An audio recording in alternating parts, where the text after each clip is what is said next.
안녕하세요, 현쌤입니다. 자, 오늘은 지난번에 배웠던 사람의 유전에 대해서 조금 더 복습을 통해서 탄탄하게 실력을 쌓아가는 그런 기회를 가지겠습니다. 사람의 유전에서는 크게 오늘은 단일 인자 유전과 단일 유전까지 나갈 테니까 페이지가 조금 많을 거예요. 그래도 앞에 있는 부분은 빠르게 넘어갈 테니까 그 부분에 대해서는 너무 걱정하지 말고 수업을 듣기 바랍니다. 첫 번째, 사람의 유전에서는 사람의 유전은 다른 동물과는 다르게 여러 가지 연구하기가 어렵습니다. 왜냐하면은 사람의 유전은, 그러니까 사람이라는 생물체는 다른 동물과는 다르게 생애 주기가 깁니다. 무슨 말이냐면은 사람은 적어도 20살이 될 때까지는 생식을 하지 못하고 혹은 다른 생물 초펄이나 아니면은 조그만 생물들, 애기 장대나 이런 식물들은 보통 1년 안에 자손을 가질 수가 있지만 사람은 성숙하고 또 이제 배우자를 만나야 되기 때문에 그만큼 유전을 연구하기 오래 걸립니다. 그래서 사람의 유전을 연구하기 힘들고, 그리고 두 번째로 초파리나 애기 장대 같은 경우에서는 우리가 실험실의 상황에서 원하는 그 짝과 교배를 시킬 수가 있는데 사람의 유전에서는 그럴 수가 없죠. 윤리주기 문제 때문에. 그래서 이것 또한 사람의 유전에서의 한계점이 될 수가 있습니다. 그리고 사람의 유전에서 여러 가지 환경을 통제하기가 힘듭니다. 어떤 사람을 가다 놓고 그 사람한테 햇빛을 얼마 주고 하루의 온도를 얼마나 맞추며 물을 얼마 주고 맞출 수가 없잖아요. 하지만 애기 장대나 초파리 같은 경우에서는 일조 시간을 하루 7시간, 그리고 나머지는 밤 시간 맞출 수도 있고 습도를 맞출 수도 있고, 그리고 여러 가지 환경적 요인들을 통제할 수가 있기 때문에 다른 동물들이 훨씬 더 연구하기 쉽습니다. 이러한 연구하기 쉬운 이런 동물들을 연구해서 사람의 유전에 대한 모델로 삼자라는 이름을 붙여서 모델 동물이라고 말하게 됩니다. 그래서 이런 모델 동물들은 크게, 이거 시험에 안 나와요. 그냥 여러분들 알아놓으라는 거예요. 첫 번째, 이런 모델 동물들은 크기가 작습니다. 크기가 작기 때문에 실험실에서 잘 키울 수도 있고, 그 다음에 여러 가지 키우는데 여러 가지 제약이 없습니다. 두 번째, 그리고 이러한 모델 동물들은 이러한 환경에서는 어떤 유전자가 발현될 것이다, 혹은 이러이러한 조건에서는 어떤 유전자가 발현될 것이다 라는 것을 알아야 되기 때문에 유전자가 거의 밝혀져 있습니다. 그래서 초파리나 아니면은 애기장대 같은 경우에서는 거의 대부분의 유전자가 밝혀져 있고, 그리고 이러한 유전자에서 일부분을 작동 중지시키거나 혹은 일부분을 초과시킴으로써 각 유전자의 기능을 요즘에는 파악하고 있습니다. 세 번째, 생활사 혹은 생애 주기가 짧다입니다. 그래서 여러 가지 연구를 할 때 오랜 시간이 걸리지 않습니다. 네 번째, 자손이 많습니다. 왜 자손이 많아야 되냐? 이거는 실험의 정확도와 타당성을 위해서 필요한데요. 자손이 많지 않으면은, 그러면 일부분의 자손 가지고 실험 결과를 판단하기에는 이것이 영 믿음직스럽지 못한 거예요. 그래서 자손이 많아서 통계적으로 봤을 때 이 실험 결과가 유의미하다라는 그러한 확신을 얻어야 되기 때문에 자손이 많은 것들을 사용하게 됩니다. 이 밖에도 생활사가 적고, 그 다음에 자손이 많으며, 그리고 형질이 명확한 보통 이런 특징들을 가지게 되는 것들을 모델 동물로 삼게 되는데요. 이런 모델 동물들에는 대장균, 효모, 아까 말했던 애기장대, 초파리, 그리고 우리가 많이는 못 들어봤겠죠? 좀 낯선 예쁜 꼬마 선충이라는 여러 가지 동물들이 있게 됩니다. 이러한 동물들이 이제 유전하게 대해서 여러 가지 모델 동물들을 쓰임으로써 사람의 유전학에 대해서 좀 더 쌓아가서 지금은 현재 휴먼의 게놈을 파악한다라는 그런 말이 많이 들리죠. 이처럼 이런 대장균, 효모, 예쁜 꼬마 선충 등등의 동물들을 활용해서 유전자를 파악하게 되고 그런 유전자를 이제 파악한 것을 이용해서 사람의 전체 유전체를 분석함으로써 사람의 전체 유전체가 어떤 유전자로 이루어져 있는가에 대해서 파악을 하게 되었습니다. 이제는. 그래서 최근에는 이렇게 파악한 유전체를 바탕으로 사람의 각각 개개인의 유전자에 대해서 맞춤형 치료를 하겠다라는 그러한 움직임도 보이게 되죠. 이처럼 유전체라는 것은 생물학의 발달뿐만 아니라 여러 가지 의료학의 발달 및 개인의 삶의 질 향상에도 크나큰 영향을 끼칠 수가 있습니다. 자, 그러면은 이렇게 사람의 유전 성질은 조사하기가 어렵다는 것을 알게 되었는데요. 이런 사람의 유전 성질을 조사할 때는 크게 실제 조사할 수가 없으니까 첫 번째는 가계도, 우리가 많이 보는 가계도를 통해서 조사를 하게 되고, 두 번째는 핵형, 또 핵상을 이용해서 그 사람의 질병이 무엇이 있는가, 이런 핵형을 가지고 있으면 어떤 질병을 가지게 되는가에 대해서 파악하게 됩니다. 세 번째는 쌍둥이입니다. 쌍둥이는 일란성 쌍둥이랑 이란성 쌍둥이가 있게 되는데요. 지금 코가 막혀서 좀 맹맹하네요. 일란성 쌍둥이와 이란성 쌍둥이가 있게 되는데, 이때 보통 쌍둥이 연구를 할 때는 일란성 쌍둥이를 이제 사용하게 됩니다. 왜냐하면은 일란성 쌍둥이는 하나의 수정란에서 만들어지게 됩니다. 이 많은 수정란이 한 개가 있게 된다면은 나중에 나날해서 두 개로 변하게 되고, 한 번 더 나날해서 네 개로 변하게 되잖아요. 이런 식으로 나날이 될 때 어떤 충격이나 어떤 요인들에 의해서 이게 이렇게 나눠졌을 때 두 개로 아예 떨어져 버린 거예요. 이게 떨어져서 각각 개개의 세포가 된 것이죠. 이 각각 개개의 세포가 된다면 이것들은 각각 나날을 하게 되는데요. 이때 하나의 세포에서 두 개의 세포가 유래된 만큼 일란성 쌍둥이는 두 개체 유전자가 같습니다. 완전히 같습니다. 그래서 이 일란성 쌍둥이를 가지고 보통 양육 환경을 다르게 한 일란성 쌍둥이들을 실험에 많이 이용하게 되는데요. 보통 일란성 쌍둥이들은 환경이 유전 형상에 대해서 어떠한 영향을 끼치는가에 대해서 파악할 때 보통 이러한 일란성 쌍둥이를 이용하게 됩니다. 네 번째는 집단 조사입니다. 어떤 집단이 이러한 유전자를 가지게 되었는데 그 유전자가 어떻게 해서 진화하게 되었는가, 이런 것들을 파악할 때 집단 조사를 사용하게 되는데요. 이런 집단 조사는 사람의 유전 연구의 한계를 좀 극복하기 위해서 집단으로 무작위적으로 인원을 추출해 가지고 우리 전체 인원, 대한민국 전체 인원 혹은 세계 전체 인원의 평균을 낼 때 보통 이러한 집단 조사를 많이 사용하게 됩니다. 혹은 고립된 지역에 어떤 섬 지역에 원주민이 있는데 그 원주민들의 유전 성질을 조사할 때 집단 조사를 이용해서 그 집단이 우리 대한민국의 집단과 어떤 차이점이 있는가에 대해서 파악할 때 집단 조사를 많이 이용하게 됩니다. 이러한 사람의 형질의 연구 방법들은 독립적으로 이루어지는 것 같지만 사실 가계도를 조사하면서 같이 핵형도 검색하고 핵형도 보고 쌍둥이 일란성 쌍둥이의 가계도까지도 같이 보고 집단 조사를 하면서 그 집단이 가지고 있는 핵형을 분석하기도 하고, 되게 이 방법들이 같이 쓰이는 경우가 되게 왕왕 많습니다.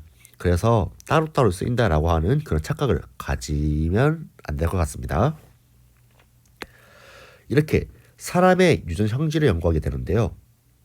형질이란 생물이 지닌 고유 특징이며, 이렇게 고유 특징들을 연구하면서 사람에게 어떤 유전체가 있는가에 대해서 파악을 해나가고 있습니다. 그리고 이런 형질들이 어떻게 부모에서 자손에게 옮겨가는지에 대해서 연구하는 것이 바로 유전학입니다. 여기 있는 대립 형질에 대해서는 지난번에 말했으니까 간단하게만 설명하고 넘어가겠습니다. 대립 형질은 서로 대립 관계에 있는 형질을 말하게 되는데요.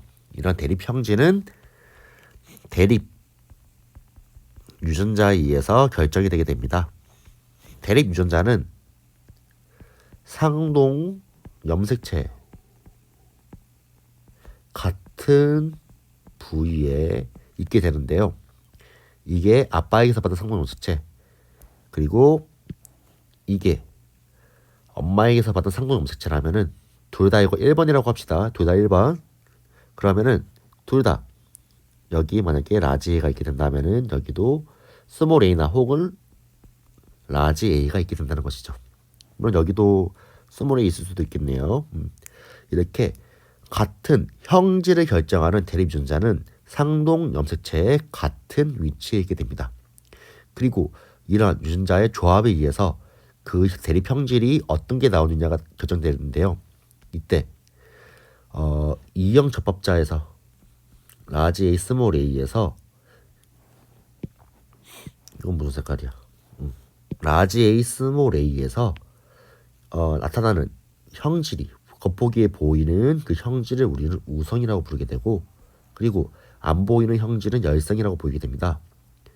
그리고 이러한 라지 A 스몰 A처럼 같은 그 대문자 소문 같은 글자가 아니라 서로 대문자 소문자 섞여 있죠. 대문자만 있는 게 아니라 대문자 소문자가 섞여 있죠.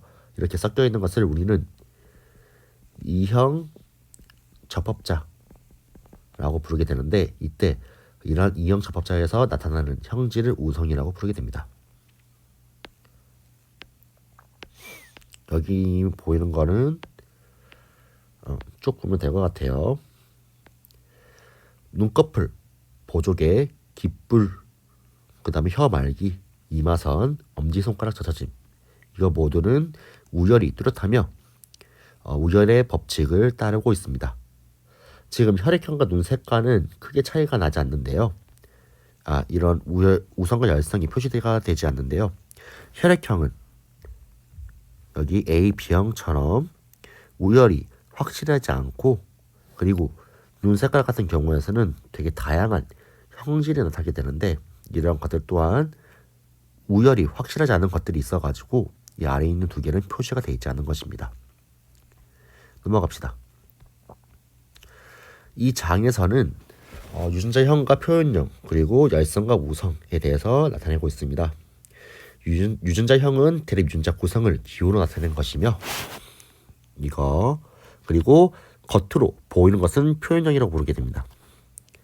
이때 우성은 겉으로, 그러니까 라지 A 스몰 A처럼 이형 접합자일 때 겉으로 표현되는 형질을 우성이라고 부르며, 겉으로 표현되지 않는 형질은 열성이라고 부르게 됩니다. 그리고 우성인 대립 유전자를 대문자로 표시하게 되고, 열성인 대립 유전자는 소문자로 표시하게 됩니다. 이거는 약속이니까 알아놔야 됩니다. 그리고 A, B형처럼 A, B형은 무시하죠. 이건 약간 좀 예외적인 경우니까. 대부분은 우성은 대문자로, 열성은 소문자로 표현하게 됩니다. 나가기 전에 옆으로 넘어가기 전에 한번 멘델의 유전 법칙에 대해서 알고 넘어가죠. 멘델의 유전 법칙, 모두 다 중학교 때 배웠을 것으로 기억합니다. 멘델의 유전 법칙은 많이 꼬이네 오늘. 멘델의 유전 법칙은 크게 세 가지로 나눌 수가 있게 되는데요. 첫 번째, 우열의 원리. 두 번째, 분리의 원리. 세 번째, 독립의 법칙. 이게 왜 원리 법칙이라고 이제 말하는 게 왜 차이가 나냐면요.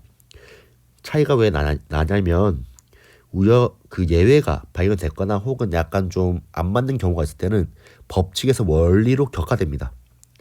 우열의 원리라고 부르는 이유는 중간 유전과 같은 우열이 확실하지 않은 것들이 많이 나와서 우열의 원리라고 부르게 되고, 보통 분리의 법칙, 독립의 법칙, 이 두 가지는 2번과 3번은 보통 법칙이라고 부르게 됩니다. 아까 선생님이 분리의 원리라고 말했는데 그거 잘못 말했고, 분리의 법칙, 독립의 법칙 보통 이렇게 많이 부르게 됩니다.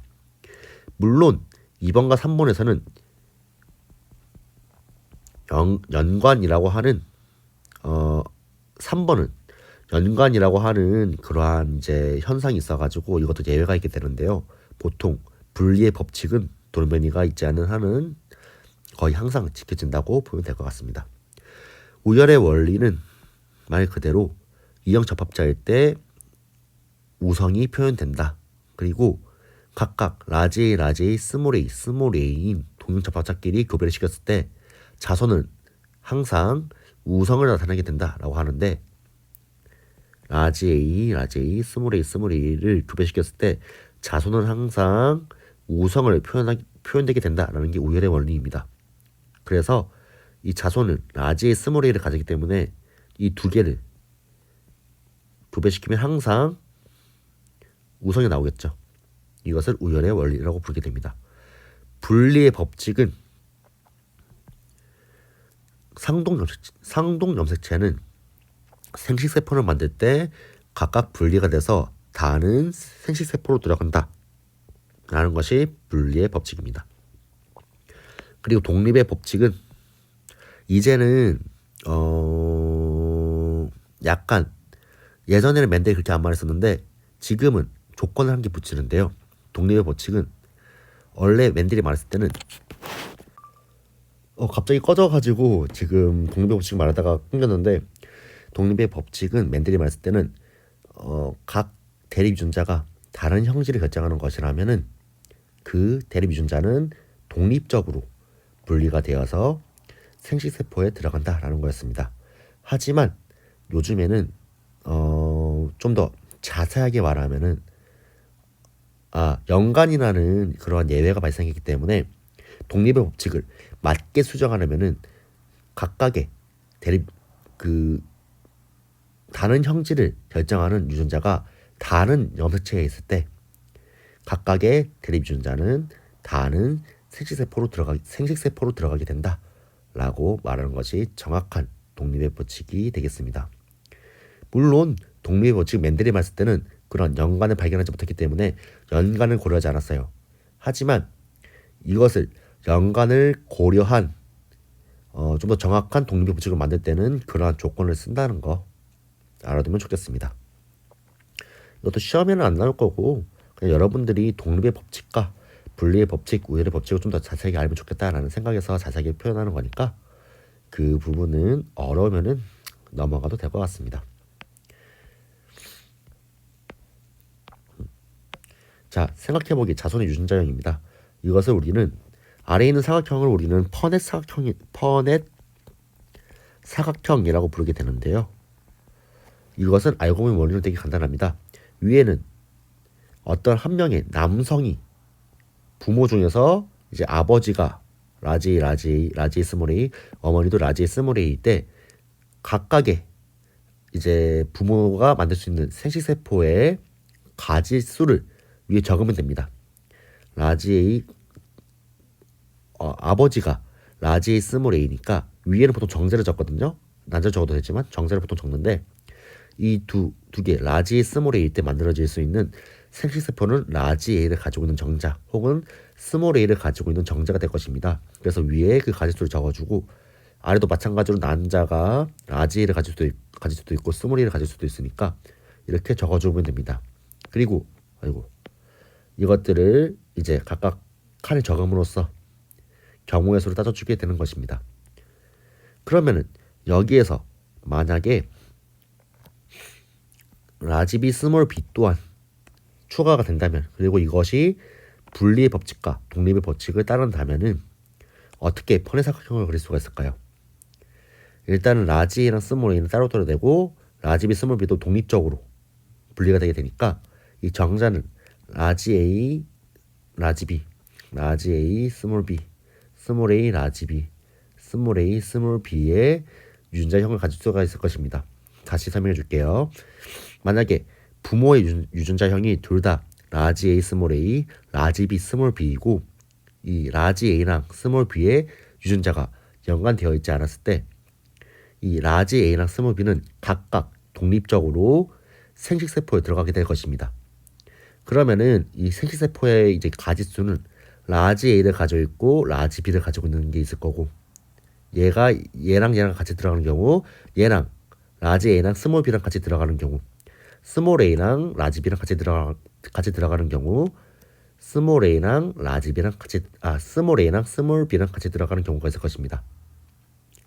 그러면은 퍼넷 사각형을 더 확장시켜야겠죠.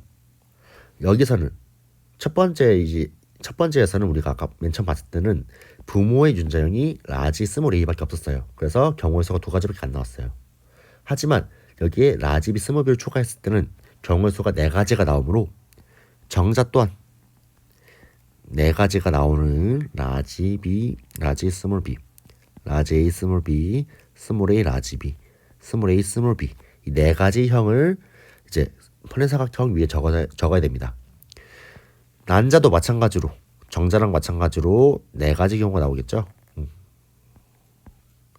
그래서 여기도 라지 A, 라지 B, 라지 A, 스몰 B, 스몰 A, 라지 B, 스몰 A, 스몰 B를 적어주면 됩니다. 그리고 또 아래로 내리면 라지 A, 스몰 B, 스몰 B처럼 이거 두 개를 합쳐준 유전자형을 여기 아래에 적으면 되는 것이죠. 어렵지 않죠? 이 부분은 그럼 넘어가겠습니다. 상염색체 유전입니다. 이것은 어렵지 않습니다. 유전자가 상염색체 위에 있다는 것이고 이러한 상염색체 유전에서는 연관이 되어 있지 않으면은 그냥 멘델의 유전 법칙을 따르게 된다. 우열과 어떤 조건이 굳이 없으면은 그냥 우성과 열성 그거 잘 판단하고 그리고 이제 부모에게서 자손으로 유전자가 내려가는 것을 실수하지만 않으면은 이 문제를 쉽게 풀 수 있을 것입니다. 보통 이러한 상염색체 유전에서는 문제에서 가계도 분석할 때는 이제 성염색체 유전과 상염색체 유전을 다시 뒤에 있는 성염색체 유전과 상염색체 유전을 같이 시험에 냅니다 보통.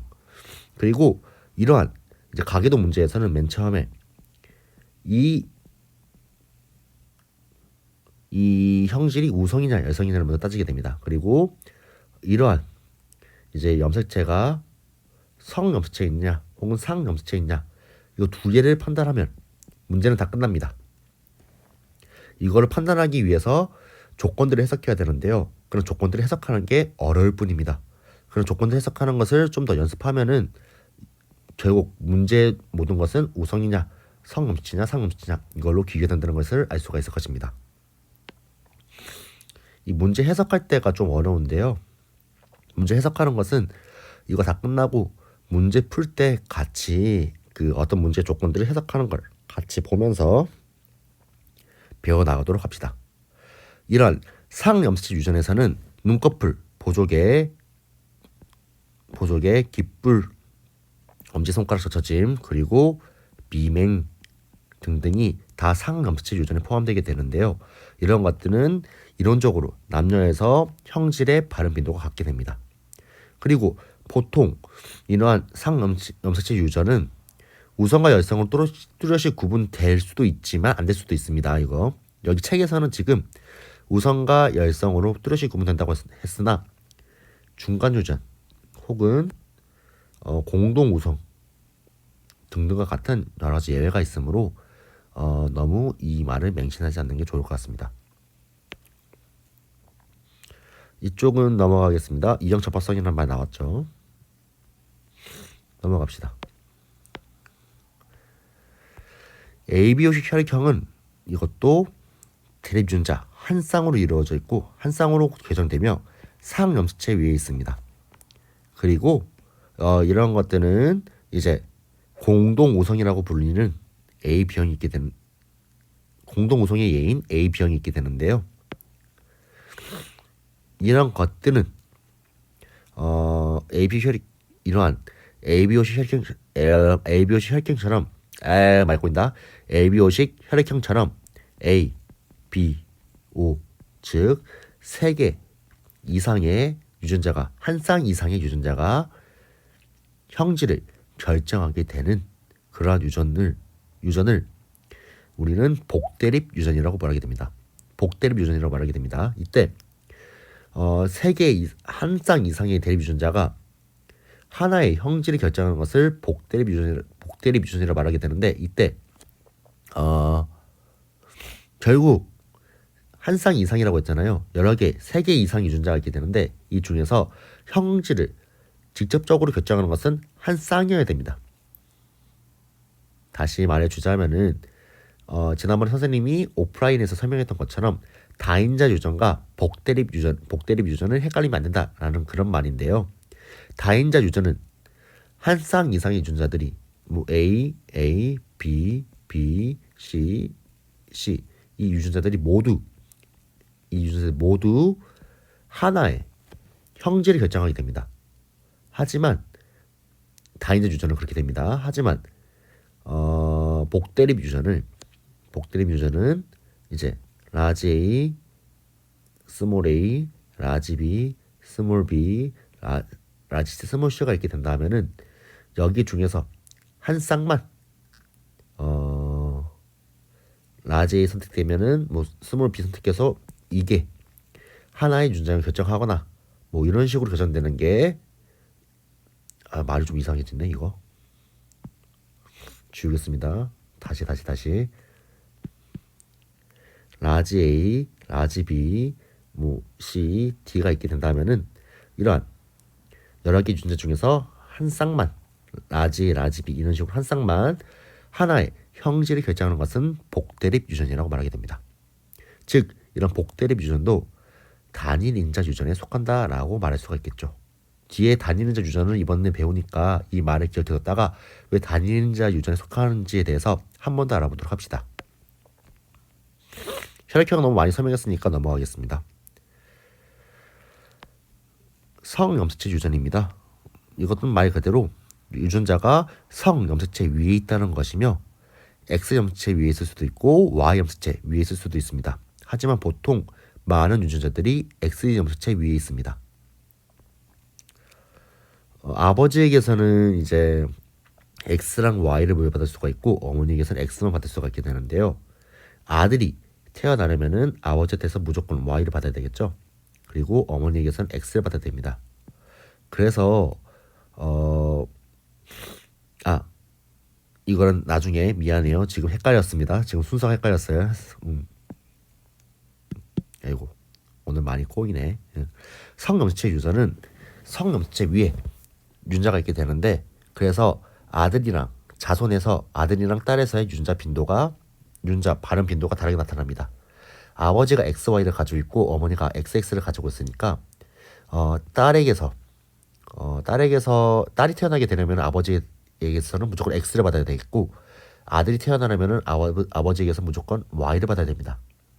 이때 나는 XX니까 만약에 이 X 위에다가 하나는 우성, 하나는 열성을 가지고 있게 된다면은 딸은 보인자라고 부르게 되면서 정상을 보이게 되지만 우성이 있으니까 정상 형질을 보이게 되지만 아들은 X에 하나라도 A가 있게 된다면은 X가 한 개밖에 없기 때문에 아들은 무조건 유전병을 띠게 됩니다. 이처럼 X 위에 있을 때 아들에게서 훨씬 유전 형질의 발현 빈도가 높게 나타나게 되는데요.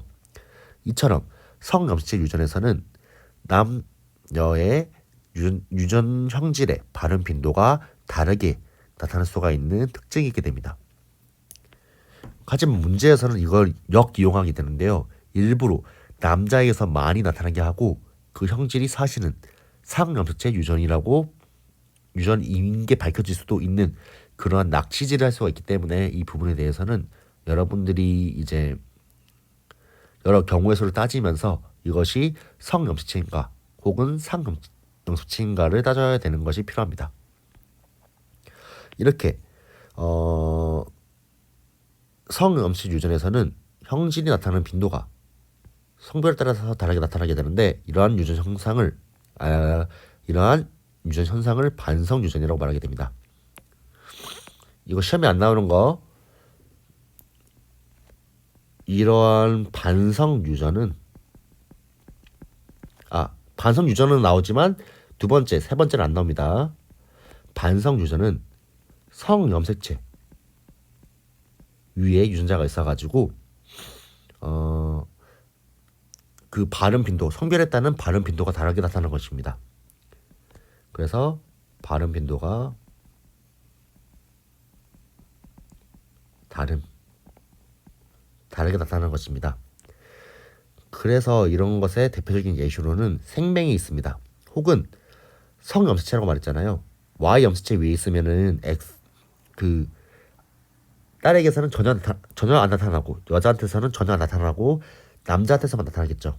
이것 또한 반성 유전이라고 부르게 됩니다. 이 Y 위에 있는 유전자는 대표적으로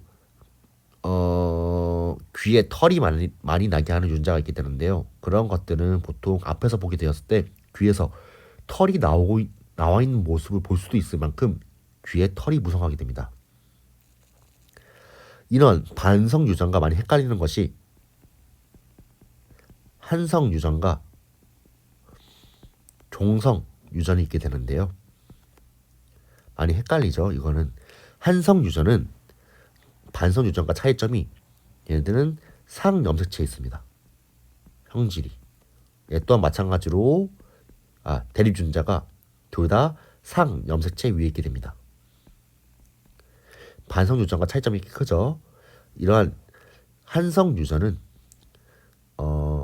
유전자가 상염색체 위에 있으면서 발음 빈도가 다르게 나타나는 거고 발음 빈도가 발음 빈도가 한쪽 성에서만 나타나는 거고 종성 유전은 발음 빈도가 다른데 발음 빈도로 발음해야 되겠다 여기. 한성 유전은 한 성에서만 남자나 혹은 여자한테서만 나타나는 것이고 종성 유전은 발현 빈도가 남녀에 따라서 다르게 나타나는 것입니다. 종성 유전의 대표적인 예시는 대머리가 있습니다. 보통 대머리 유전자는 상염색체 위에 있고 라지 A로 표현할게요. 라지 A, 라지 스몰 A, 스몰 A, 스몰 A 이런 식으로 상염색체 위에 있어가지고 대머리 유전자를 A라고 했을 때 이렇게 세 가지 유전자형을 가지게 되는데 남자한테서는 이 라지 A, 스몰 A랑 스몰 A, 스몰 A 둘 다 대머리가 되게 됩니다. 대머리가 되게 돼요. 하지만 여자한테서는 라지, 스몰 A, 스몰 A, 스몰 A가 있을 때 여자는 스몰 A만 대머리가 되게 됩니다. 그래서 남자한테서 훨씬 더 대머리가 많이 나타나는 것입니다. 이렇게 성별에 따라서 발음 빈도가 다른 그리고 그러한 유전자가 상염색체 위에 있는 것을 종성 유전이라고 부르게 되고요.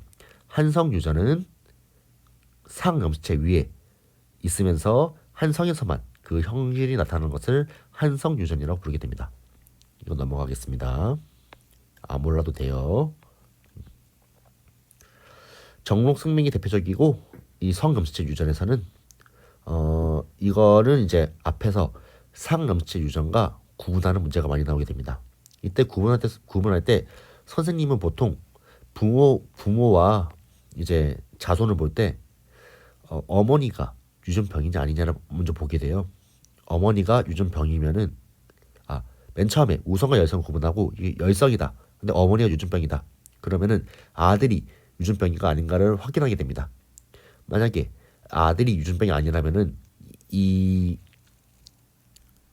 유전자는 상염색체 위에 있다는 거고 아들이 유전병이면은 이것은 성염색체에 있을 확률이 높다라고 판단하게 되는데요. 왜냐하면은 아들은 무조건 X를 어머니에게서 받습니다. 그런데 만약에 어머니가 유전병이라면 그리고 그 유전병이 열성 형질이라면은 어머니는 스몰 A와 같은 동형 접합자를 이루고 있을 건데요. 그럼 아들은 무조건 이 유전병 인자를 받아야 되니까 무조건 유전병이 걸리게 됩니다. 하지만 만약에 유전병이 아니라고 한다면은 어머니가 유전병인데 아들이 유전병이 아니라고 한다면은 이것은 상염색체 위에 있을 수밖에 없다라고 파악하게 되는 것이죠. 물론 이게 유전병이 우성일 때는 다릅니다. 그때는 경호수를 닫아줘야 돼요. 훨씬 더 어려워져요. 하지만 유전병이 열성일 때는 아들을 보고서 이 유전병이 성염색체있냐 상염색체있냐 어머니와 아들을 비교해서 파악할 수가 있습니다.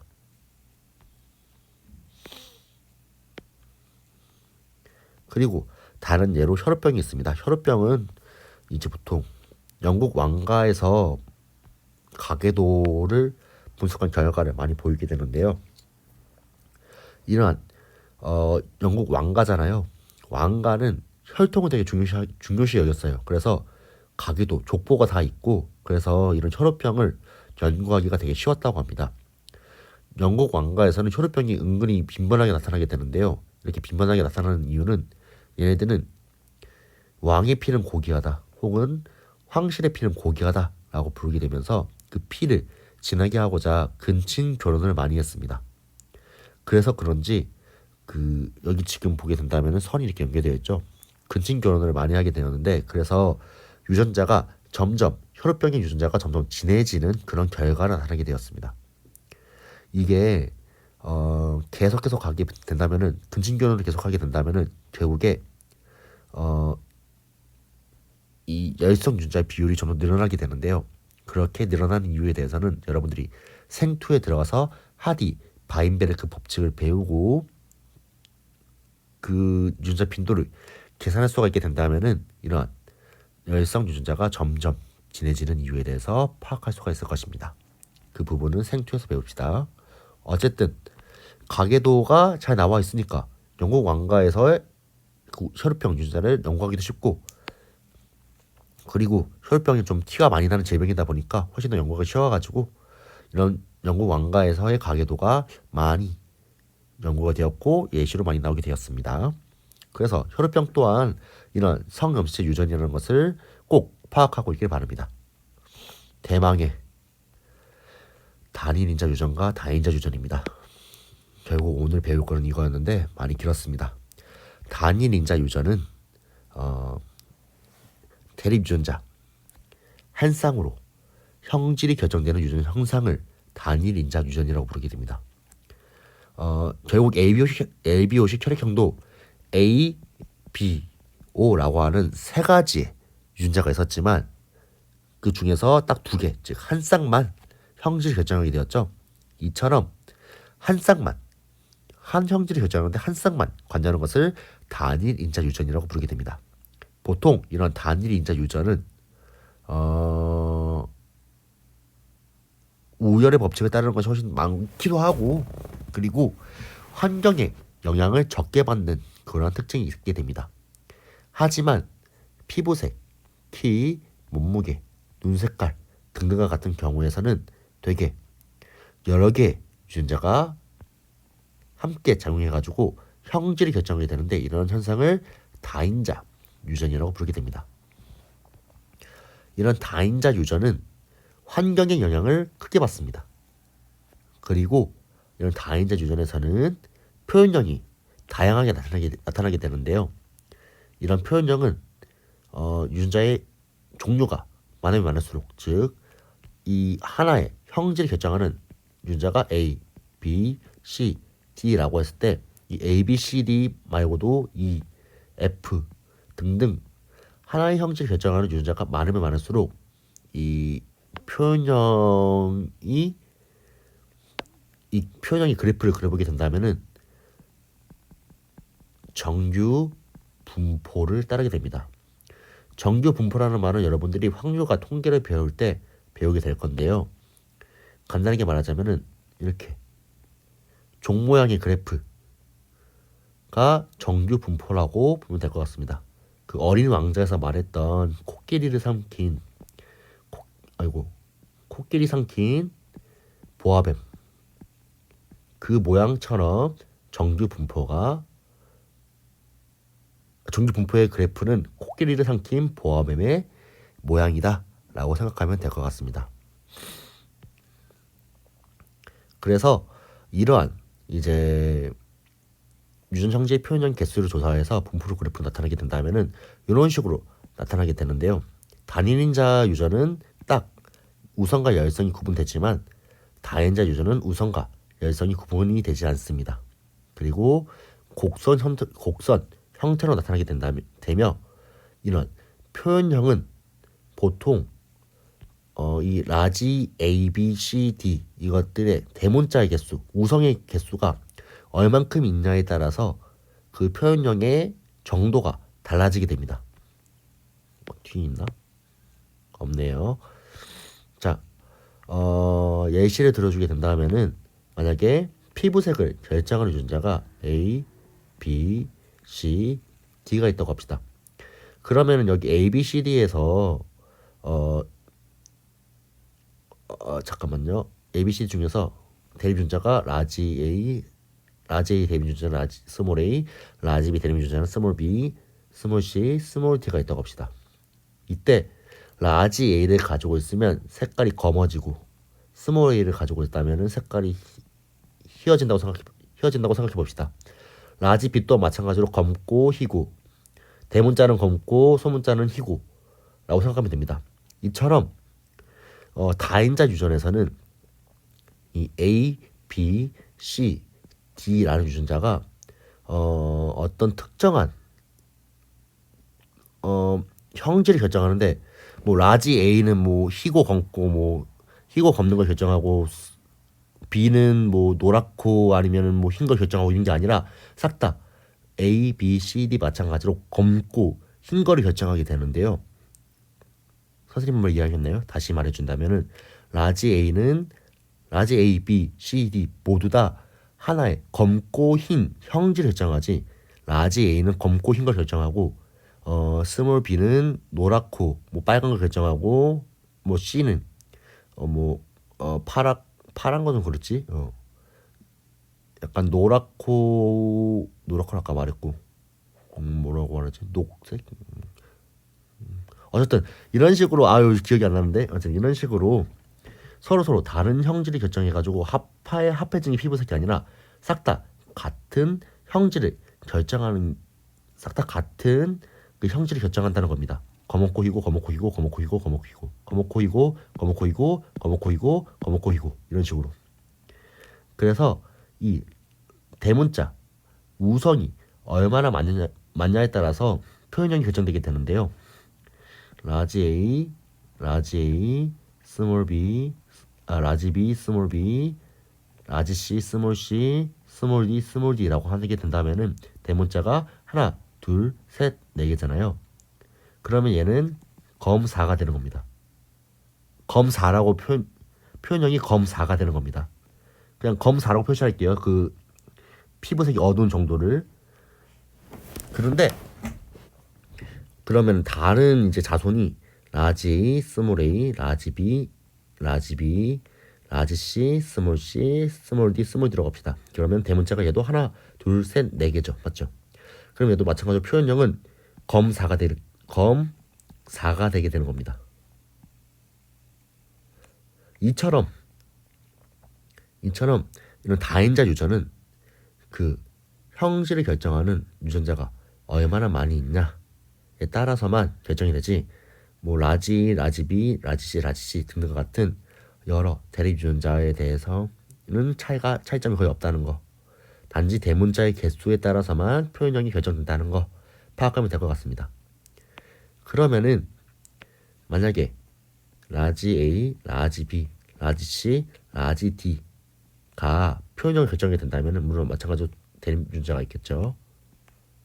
이게 된다면은 그러면 표현형은 몇 가지가 나오게 될까요? 표현형은 9가지가 나오게 됩니다. 왜냐?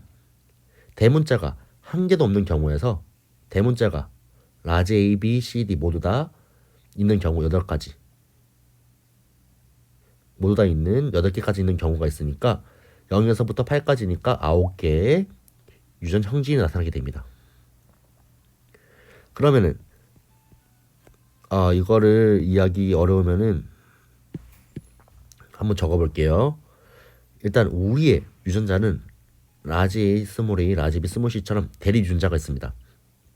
그럼 대립 유전자가 모두 다 엄마에게서 받고 아빠에게서 받은 만큼 항상 대립 유전자는 한 쌍을 이루게 되겠죠. 그래서 아무것도 없는 경우에서는 라지 A, 라지 B, 스몰 A, 스몰 B, 스몰 B, 스몰 C, 스몰 D 이렇게 한 가지 경우가 나오게 되고, 모두 다 있는 경우에서는 라지 A, 라지 B, 라지 C, 라지 D 이렇게 이 경우가 나오게 됩니다. 최소 아무것도 없는 경우에서 최대 싹 다 8자리를 다 이 라지가 채우는 경우, 대문자가 채우는 경우가 있게 됩니다. 그래서 대문자의 개수만으로 따지게 된다면은 대문자의 개수가 0개인 게 있고 대문자의 개수가 8개인 경우가 있겠죠. 그럼 마찬가지로 이 사이에 대문자의 개수가 1개인 것도 있고 2개인 것도 있고 3개인 것도 있고 쭉쭉쭉 가서 7개인 경우도 있을 겁니다. 이처럼 다인자 유전은 대문자의 개수에 의해서 형질이 결정되기 때문에 형질을 결정하는 유전자가 n쌍이다. n쌍이면은 표현형의 개수는 2n 플러스 1개 표현형이 나타나게 됩니다. 뭔 말인지 이해하겠나요?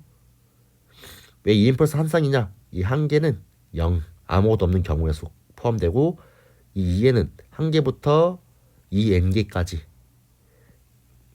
대문자가 있을 수가 있으니까 n쌍이 있게 된다면은 결국 표현형은 2n 플러스 한 개의 표현형이 나타나게 된다는 것입니다.